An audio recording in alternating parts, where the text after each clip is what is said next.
दोस्तों नमस्कार, स्वागत है सभी का गजब समाचार में। दोस्तों कैसा लगा आपको आज का ये एपिसोड? हालांकि इसमें बहुत ज़्यादा कुछ था नहीं, लेकिन कल आने वाला एपिसोड यहाँ धमाकेदार होने वाला है। वही बात करें दिग्विजय की एंट्री की, तो दिग्विजय कहीं ना कहीं इस गेम को समझने की कोशिश कर रहा है। जिस तरीके से ईशा की उसने क्लास लगाई, जिस तरीके से वो समझ गया था कि ईशा उसे अपने ग्रुप में लेना चाह रही है, और उसने यहाँ ताबड़तोड़ अपने सवाल रखे और अपनी बातें कहीं जो ईशा चाह रही थी वो उसने नहीं किया। लेकिन कल आने वाले एपिसोड में आप धमाका देखेंगे। पहली बात तो सुबह से ही यहाँ हमें प्रोमो दिखाया जा रहा था नॉमिनेशन का, कि नॉमिनेशन आज दिखाया जाएगा, लेकिन ये नॉमिनेशन आज नहीं बल्कि कल हमको दिखाया जाएगा और शुरुआत में ही दिखा दिया जाएगा। लेकिन कल आपको एक और धमाका देखने को मिलेगा, और ये धमाका वाकई में यहाँ इंटरेस्टिंग होने वाला है, क्योंकि रजत दलाल कल यहाँ हाथापाई करता हुआ नजर आ रहा है। और यहाँ अब कुछ लोग कहेंगे कि दलाल अपनी गुंडागर्दी दिखा रहा है। तो भाई साहब, आप सामने आकर बैठो और आप कह दो कि भाई मैं सामने आकर बैठा, तो आप डर गए। हालांकि उसने डर नहीं कहा, उसने कहा फट गई। तो यहाँ कहीं ना कहीं उसका आंसर देना बहुत ज़रूरी हो जाता है, उसको ये समझाना बहुत ज़रूरी हो जाता है कि भाई साहब किसकी फटी है और किसकी नहीं फटी है। अब देखते हैं बिग बॉस से गुहार कौन लगाता है कि बिग बॉस ये हाथापाई कर रहा है, ये जो है मारने पर आ रहा है। तो भाई साहब फिर आप उन शब्दों का इस्तेमाल ना करें। आप ये ना सोचें कि ये सिर्फ बिग बॉस है, यहाँ कोई मार नहीं सकता। और वही यहाँ पहले दिन से अविनाश कर रहा था, उसको यहाँ पता है कि कोई यहाँ मार पीटता हो सकता है नहीं।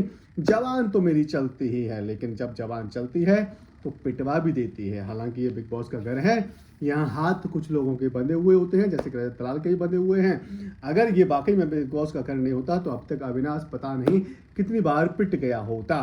वही बात करें यहाँ पर चैनी खैनी मैन यानी कि बिबिन डसेना की, यानी कि अगर आप उसे गौर से देखेंगे तो आपको समझ आ जाएगा कि वाकई में चैनी खैनी खाने वालों की तरह उसका फेस हो रखा है। जो कि हो सकता है ज़्यादा तम्बाकू खाते हैं लोग, उनका हो जाता है, लेकिन यहाँ चैनी खैनी मैन अपने आप को इस शो का वाकई में लाडला समझ रहा है। वाकई में उसको लग रहा है कि वो जो शो में कर रहा है वही है, वही दिख रहा है, वही शो को जीतेगा।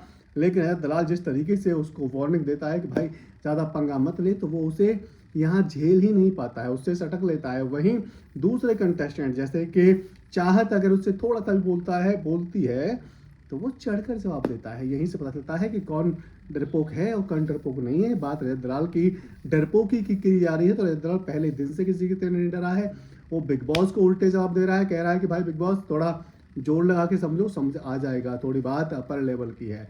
इससे पहले कि आपने इस सीजन में किसी को देखा है ऐसे जवाब देते हुए। वही बात करें कशिश की एंट्री की, तो कशिश फिलहाल ठीक लग रही है, लेकिन मैं बता रहा हूँ आपको कि ये जो है आपको विलन के रूप में देखने को मिल सकती है। वायरल होने के लिए कुछ भी करेगी, कुछ भी करेगी।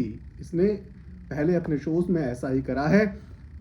बात करें दूसरे कंटेस्टेंट की, करण अपने हिसाब से गेम खेल रहा है, शिल्पा जी अपने हिसाब से गेम खेल रही हैं, करण को धोखा दे रही हैं बार बार। करण फिर भी यहाँ उनकी रिस्पेक्ट कर रहा है। अब देखते हैं करण कब तक रिस्पेक्ट करता है।